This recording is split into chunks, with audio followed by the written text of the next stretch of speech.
Oh, WWE Universe!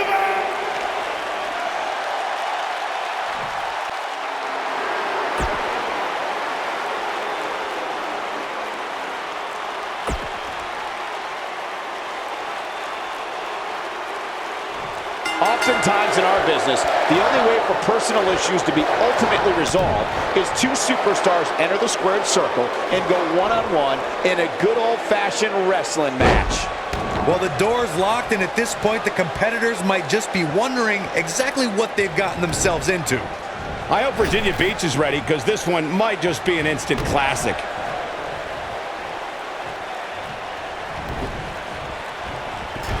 Oh, clothesline!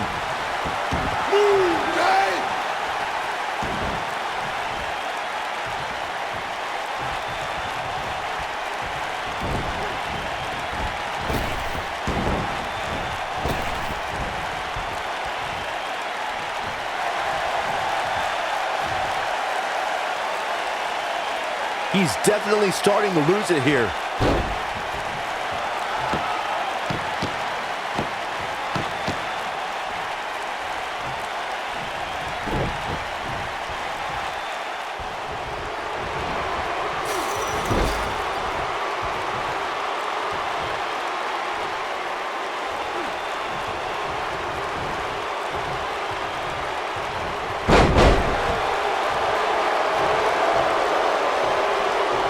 The rivalry between Ultimate Warrior and Ravishing Rick Rude began during the Super Pose Down at the 1989 Royal Rumble.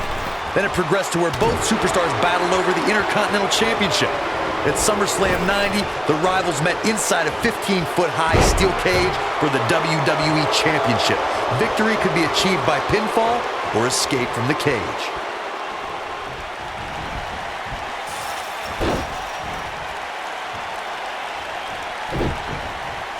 Corey, the WWE Championship match between the Ultimate Warrior and Ravishing Rick Rude was the second half of the double main event at 1990 SummerSlam. The rivalry between the Warrior and the Ravishing One was so heated that no one knew what to expect once the two men were able to battle inside a steel cage, which at the time was the most grueling match in all of WWE. The Ultimate Warrior dominated early on with his incredible strength. Rick Rude turned the tables and used the steel surroundings to his advantage. At one point, Rude dove from the top of the cage onto the Warrior. But after the Warrior's signature Gorilla Press Slam, the Ultimate One climbed over the cage and retained his WWE Championship. We talk about how important stipulations are in a steel cage match. If superstars sign a contract where the only way to win is escape the cage and have both your feet touch the floor, the competitors must have a plan. Especially since you have to be comfortable trying to escape through the cage door as you do climbing over the top of the cage and vice versa. Incredible! Things just went from bad to worse for Big E. Corey, you touched on something moments ago that's so important for the combatants in a steel cage match to remember. A superstar must be able to think offensively to figure out how they're going to escape the cage. They must think defensively at the same time so they can prevent their opponent from getting out of the cage first and winning the match. Well, a superstar must become comfortable with escaping the cage by both exit. He's not going to go quietly. No superstar worth his salt ever does. He's delivering an old-fashioned butt-kicking right now. Nice. We'll see how long his stamina can last. And that one grounds him. I didn't realize he had such a glass jaw.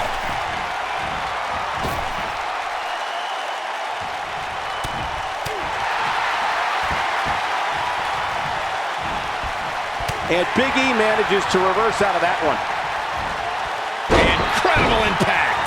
Big E is really feeling it now.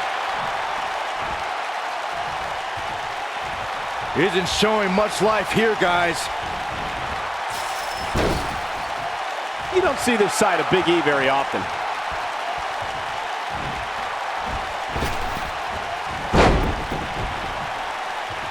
Big E starting to slow down a bit here. With these two guys, we all knew this was going to be an all-out battle. Hey, you and I both know he's double tough. He's not going to let something like this stop him. There's a quick kick out by Big E. Not yet.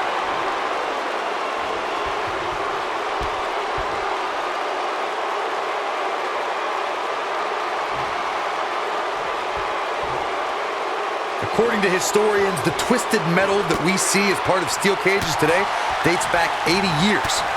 To settle a dispute between competitors Jack Bloomfield and Count Pietro Rossi, the two met inside a ring surrounded by chicken wire. At first, these types of matches were referred to as fence matches.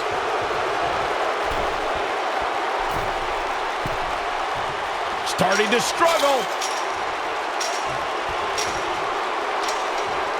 Corey, you gave us an impressive history of the origins of the steel cage match.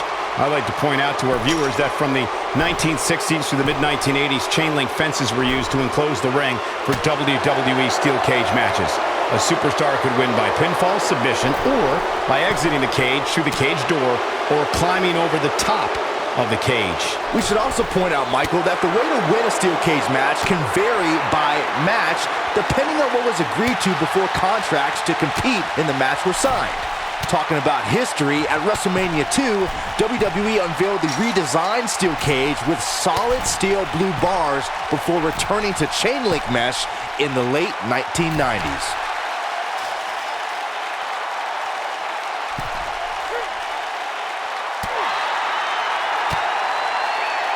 There's a certain feeling that comes over the combatants in a steel cage match once they hear the door close and see the official lock it. A superstar must know that their body is going to be thrown against the steel, that their face will most likely be raked across the cage, and that anything is legal in this environment.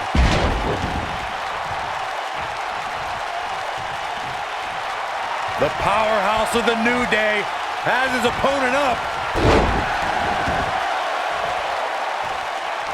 You spoke about this earlier, Corey. It's crucial for a WWE superstar to fully understand the gravity of the situation they're in when they battle inside a 15-foot... There it is, it's locked in. Smart maneuver. I'm not sure how much he has left.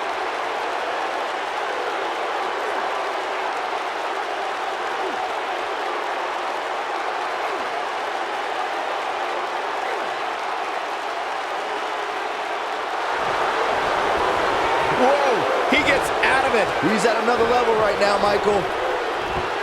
I don't know if Big E can take much more of this. We're about to find out. This could be the end of him at any moment right now.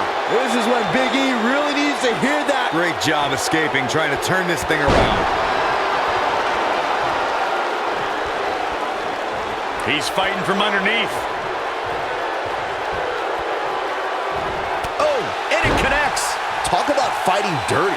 Watch out, E-Train might be pulling into this. He's fighting back here. I expected nothing less, Cole. He is a one-man gang in there. Starting to struggle.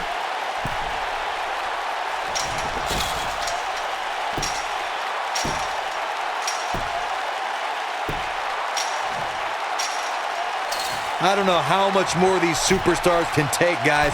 You'd have to think something's got to give here soon. Ain't no stopping him now.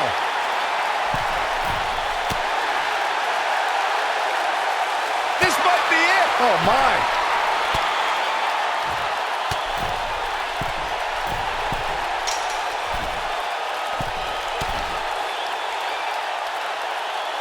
Looks like both these superstars have found that little extra something to keep themselves going here tonight. Big E on the move. Oh, incredible elevation from the big man. This one's over, guys. He's fighting from underneath.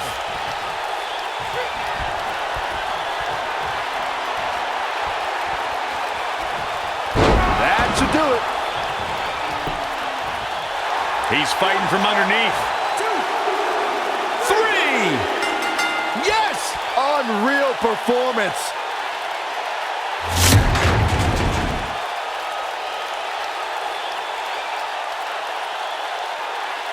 I'm not easily impressed, but even I thought that match was one of the best I've seen in a while. Here is your winner, Big E. That's the kind of win that makes you feel good about